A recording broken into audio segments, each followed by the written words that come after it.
স্নেহের ছাত্রছাত্রী, আমি দীপান্বিতা ম্যাডাম। আমার ইউটিউব চ্যানেল দীপাস টিচিংয়ে তোমাদের সবাইকে স্বাগত। তোমরা দেখতেই পাচ্ছ 25টি নির্বাচিত MCQ class 12 semester 3। Class 12 semester 3 এর জন্য প্রথম চ্যাপ্টার তোমাদের সেখানে কনসেপ্ট ক্লিয়ারের ক্লাস সম্পূর্ণ হয়ে গেছে। সমস্ত ধরনের এমসিকিউ অর্থাৎ সিম্পল বা বেসিক টাইপের এমসিকিউ, শূন্যস্থান পূরণ, যেখানে শূন্যস্থান পূরণে আলাদা করে 25টি করে দেওয়া আছে, বাম স্তম্ভ ডান স্তম্ভ মেলানো, অ্যাজারশন রিজনে অর্থাৎ বিবৃতি এবং কারণ ব্যাখ্যা, সঙ্গে আছে রিঅ্যারেঞ্জমেন্ট অফ সেন্টেন্সেস, ডায়াগ্রাম বা চার্ট ভিত্তিক প্রশ্ন এবং কেস বেসড প্রশ্ন, অর্থাৎ সমস্ত রকমের এমসিকিউ কিন্তু আলোচনা করা হয় এই চ্যানেল থেকে। সঙ্গে পাওয়ার পয়েন্টে এমসিকিউ এর টেস্ট নেওয়ার জন্য পাওয়ার পয়েন্টে যে ক্লাসগুলো থাকে সেগুলোতে হলে তুমি নিজের পরীক্ষা নিজেই দিতে পারবে। এই সমস্ত রকমের ক্লাস পাচ্ছ এবং সঙ্গে সম্পূর্ণ সিলেবাসটা শেষ করব তোমাদের পরীক্ষার অনেক আগে। তাই অবশ্যই চ্যানেলে নতুন হলে চ্যানেলটা সাবস্ক্রাইব যেমন করে রাখবে। তোমাদের আর কোন ধরনের ক্লাস প্রয়োজন সেটাও কিন্তু কমেন্ট সেকশনে জানাতে একদমই ভুলো না। গুরুত্বপূর্ণ এই তথ্য প্লাস ভিডিওটা বন্ধুদের মাঝেও শেয়ার করে দিও। আজকে তোমরা জানো অলরেডি, যারা আমার ক্লাস নিয়মিত দেখো, যে সিম্পল বা বেসিক টাইপের কোশ্চেন বা শূন্যস্থান পূরণ এই সমস্তগুলোই হয়ে গেছে, অর্থাৎ চতুর্থ পর্বের এমসিকিউ এর ক্লাস হয়ে গেছে। আজকে পঞ্চম পর্বে, তাহলে পরপর দেখে নেয় ডায়াগ্রাম বা চার্ট ভিত্তিক প্রশ্নোত্তর। প্রশ্ন চিহ্নযুক্ত স্থানটিতে সঠিক উত্তর বসাও, অর্থাৎ এখানটিতে কি হবে? এটা পর্বত গাত্র, এটা বাঘসুন, এইখানে যে হিমবাহে ফাটল এটা হচ্ছে ক্রেভাস। অপশন তো অবশ্যই আসবে, সেই অপশন দেখে তোমরা কিছুক্ষণ বিবেচনা করে তারপরে সঠিক উত্তর নির্বাচন করতে পারো। সঠিক উত্তর ক্রেভাস। 2-এর দাগে তীর চিহ্নযুক্ত উপত্যকাটি কি আকৃতির? এই উপত্যকাটি কি আকৃতির? অপশন রয়েছে IVUY আকৃতির, এটা হিমবাহ উপত্যকা ইউ আকৃতির। এরপরে চলে যাব 3-এর দাগের প্রশ্নে। তীর চিহ্নযুক্ত স্থানটি কোন ধরনের পুঞ্জিত ক্ষয়ের অন্তর্গত? তোমরা জানো এখানে পুঞ্জিত ক্ষয়, আবহবিকার এবং হিমবাহের কাজের ফলে সৃষ্ট ভূমিরূপ যেমন সম্পূর্ণ রয়েছে, সেরকম রয়েছে কার্স্ট অঞ্চলের ভূমিরূপ। তাহলে এখানে যে পুঞ্জিত ক্ষয় হয়েছে সেটি কোনটি? স্লাম্প না ভূমিপ্রবাহ না ধস না শিলাস্তূপ পতন? ভূমিপ্রবাহ, মাটিতে নেমে এসছে তারপরে তার প্রবাহ চলছে, ভূমিপ্রবাহ।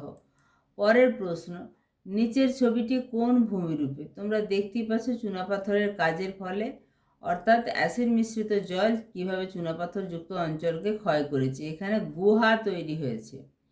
এই যে ভূমিরূপটা, উপরের যে আবরণ সেটা সরে গেছে এবং এখানটি গুহা তৈরি হয়েছে।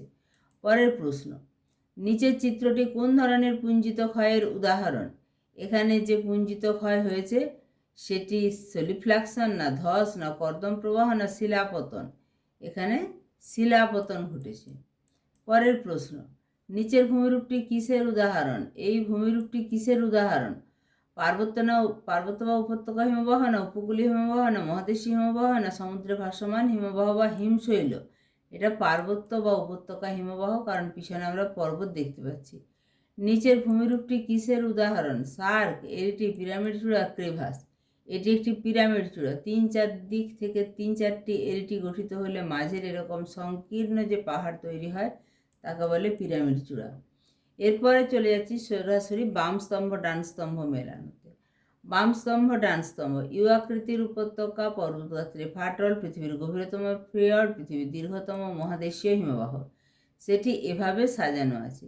ইউ আকৃতির উপত্যকা হিমদ্রোণী, পৃথিবীর গভীরতম ফিয়র্ড সজনে ফিয়র্ড, পৃথিবীর দীর্ঘতম মহাদেশীয় হিমবাহ গ্রিনল্যান্ডের কোয়ারব্যাক, হিমবাহের গাত্রে সৃষ্ট ফাটল ক্রেভাস। যেটা মিলালাম তাতে একের সাথে সি, 2-এর দাগে ডি, 3-এর দাগে বি, 4-এর দাগে এ। 2-এর দাগে বাম স্তম্ভের সঙ্গে ডান স্তম্ভ মেলাও। মহাদেশীয় হিমবাহ, পার্বত্য হিমবাহ, পাদদেশীয় হিমবাহ, উপকূলীয় হিমবাহ। হিমবাহের নাম মালাস্পিনা, ল্যাম্বার্ট, সিয়াচেন, নরওয়ের উত্তরাংশের হিমবাহ। সঠিক উত্তর হচ্ছে মহাদেশীয় হিমবাহ ল্যাম্বার্ট, পার্বত্য হিমবাহ সিয়াচেন, পাদদেশীয় হিমবাহ মালাস্পিনা, উপকূলীয় হিমবাহ হচ্ছে নরওয়ের উত্তরাংশের হিমবাহ। 3-এ বাম স্তম্ভের সাথে ডান স্তম্ভ মেলানো। হিমশৈল, হিমদ্রোণী, হিমরেখা, হিমানী সম্প্রপাত। হিমশৈল ও সমুদ্রে ভাসমান বিশালাকৃতির বরফ, অর্থাৎ একের সাথে এ, এখানে একের সাথে এ একটাই আছে, এইভাবেও তোমরা একটা ক্লু পেতে পারো। হিমদ্রোণী, এটা ইউ আকৃতির উপত্যকা, অর্থাৎ 2-এর সাথে ডি। হিমরেখা, এটা উচ্চতা রেখা, কোন রেখার উপরে জল জমে বরফে পরিণত হয়। আর হিমানী সম্প্রপাত, এটা হচ্ছে ধস, অর্থাৎ 4-এর সাথে যাচ্ছে বি। এরপরে চলে যাব 4-এর বাম স্তম্ভ ডান স্তম্ভ। রসে মোতানে ড্রামলিন এস্কার ক্রেভাস। রসে মোতানে ড্রামলিন এস্কার ক্রেভাস, রসে মোতানে কিসের ফলে গঠিত হয়? রসে মোতানে হচ্ছে হিমবাহের ক্ষয় কার্যের ফলে, অর্থাৎ বি। ড্রামলিন হিমবাহের সঞ্চয় কার্যের ফলে, অর্থাৎ 2-এর দাগে সি। এস্কার শৈলশিলার ন্যায় হিমবাহের সঞ্চয় কাজের ফলে গঠিত ভূমিরূপ। ক্রেভাস হিমবাহের পৃষ্ঠদেশে ফাটল। 5-এ বাম স্তম্ভ ডান স্তম্ভ মেলাও। ছোট আয়তনের উভালা কার্স্ট ভূমিরূপের প্রধান শিলার স্তর, নদীর ক্ষয়কার্যের সঙ্গে সম্পর্কযুক্ত কার্স্ট ভূমিরূপ, দুটি গ্রাইকের মধ্যবর্তী উঁচু ভূমিরূপ। এখানে সঠিক উত্তর 1-এর সাথে বি। ছোট আয়তনের উভালা জামা কার্স্ট ভূমিরূপের প্রধান শিলাস্তর হচ্ছে চুনাপাথর, নদীর ক্ষয়কার্যের সঙ্গে সম্পর্কিত ফ্লুভিও ক্লাস্ট, দুটি গ্রাইকের মধ্যবর্তী উঁচু ভূমিরূপ হচ্ছে ক্লিন্ট, ডি। এরপরে 6-এর বাম স্তম্ভ ডান স্তম্ভ। পৃথিবীর দীর্ঘতম মহাদেশীয় হিমবাহ, পৃথিবীর দ্রুততম হিমবাহ, পৃথিবীর বৃহত্তম উপত্যকা হিমবাহ, পৃথিবীর বৃহত্তম পাদদেশীয় হিমবাহ। এখানে সঠিক উত্তর হচ্ছে 1-এর সাথে বি, 2-এর সাথে ডি, 3-এর সাথে এ, 4-এর সাথে সি। পৃথিবীর বৃহত্তম পাদদেশীয় হিমবাহ হচ্ছে আলাস্কার মালাস্পিনা। এরপরে 7-এর দাগে বাম স্তম্ভ ডান স্তম্ভ, তোমরা অপশনগুলো দেখতেই পাচ্ছ। টেরা রোজার সঙ্গে যাবে চুনাপাথরযুক্ত অঞ্চলের লাল মাটি। 2-এ এ ডোলাইন, চুনাপাথর অঞ্চলে গভীর গর্ত। 3-এ ক্লিন্স, চুনাপাথর অঞ্চলে ফাটলের ফলে বিচ্ছিন্ন অংশ। 4-এ এ কারেন্ট, চুনাপাথর অঞ্চলে গভীর গর্ত। এরপরে 8-এর দাগে বাম স্তম্ভ ডান স্তম্ভ। ধীর প্রবাহ, দ্রুত প্রবাহ, ধস, পুঞ্জিত ক্ষয়। সঠিক উত্তর ধীর প্রবাহ হচ্ছে মৃত্তিকাপাত, দ্রুত প্রবাহ কর্দম প্রবাহ, ধস হচ্ছে স্লাম্প, পুঞ্জিত ক্ষয় হচ্ছে বহির্জাত প্রক্রিয়া। এরপরে 9-এর দাগে বাম স্তম্ভ ডান স্তম্ভ। অপশনগুলো দেখে নাও কোনটা কার সাথে যাবে। 1-এর সাথে ডি, অর্থাৎ হিমবাহ রেগুলেশন প্রক্রিয়ায় এগোতে থাকে, নিচের স্তর পিছলে এগিয়ে যায়, অর্থাৎ হিমবাহের সঙ্গে পার্বত্য উপত্যকার ঘর্ষণে হিমবাহের তলায় যে জলটা গলে যায় সেটাতেই হিমবাহটা এগিয়ে নামতে থাকে। 2-এ কার্স্ট ভূমিরূপ সলিউশন পয়েন্ট, পুঞ্জিত ক্ষয়, ডেব্রিস ফল, হিমবাহের সঞ্চয়, এটা হচ্ছে হিমবাহের সঞ্চয়ের ফলে সৃষ্ট ভূমিরূপ নব। বাম স্তম্ভ ডান স্তম্ভ। গ্রাইক, ক্র্যাগ, নব, অন্ধ উপত্যকা। গ্রাইকের সাথে যাবে বি, অর্থাৎ ক্লিন্ট।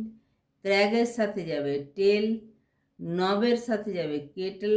অন্ধ উপত্যকার সাথে যাবে শুষ্ক উপত্যকা। যেখানে গ্রাইক গঠিত হোক না কেন সেখানে ক্লিন্ট গঠিত হবে, যেখানে ক্র্যাগ দেখা যায় সেখানেই টেল দেখা যায়, যেখানে নব হচ্ছে উঁচু ভূমিরূপ হিমবাহের সঞ্চয় কাজের ফলে, আর কেটেল হচ্ছে গর্ত। অন্ধ উপত্যকাটা শুকিয়ে যেখানটা শুকিয়ে যাচ্ছে তার আগে পর্যন্ত, অর্থাৎ যেখানে গিয়ে উপত্যকাটা হারিয়ে যাচ্ছে, চুনাপাথরযুক্ত অঞ্চলে গর্তের মধ্যে ঢুকে যাচ্ছে। এরপরে 11-এর দাগে স্তম্ভ মেলাও। বাম স্তম্ভ ডান স্তম্ভ। এখানে যে অপশনগুলি আছে তার মধ্যে সঠিক উত্তর হচ্ছে পোলজের মেঝেতে গঠিত উঁচু ঢিবিকে বলে হামস, বৃহৎ আকারের গ্রাইককে বলে বোগাজ, রিলেন অপেক্ষা বড় খাঁজগুলিকে বলে রিনেন কারেন্ট, বহুতল বিশিষ্ট গুহাকে বলে গ্যালারি গুহা। এরপরে বিবৃতিগুলির মধ্যে কোনটি সত্য কোনটি মিথ্যা নির্বাচন করো। অনেক প্রশ্ন আছে, সেগুলো কিন্তু আমি পরের ক্লাসে নিয়ে আসছি, তাই প্রত্যেকটা ক্লাস কিন্তু এভাবে ফলো করতে থাকো। আবারও শেষ করার আগে বলবো, চ্যানেলে নতুন হলে চ্যানেলটা সাবস্ক্রাইব করে রেখো। তোমাদের গুরুত্বপূর্ণ মতামত অবশ্যই ভিডিওতে জানিও, তোমাদের প্রয়োজনটাও কমেন্ট বক্সে জানিও। ভিডিওটাতে একটা লাইক করে দিও এবং বন্ধুদের মাঝে শেয়ার করে দিও।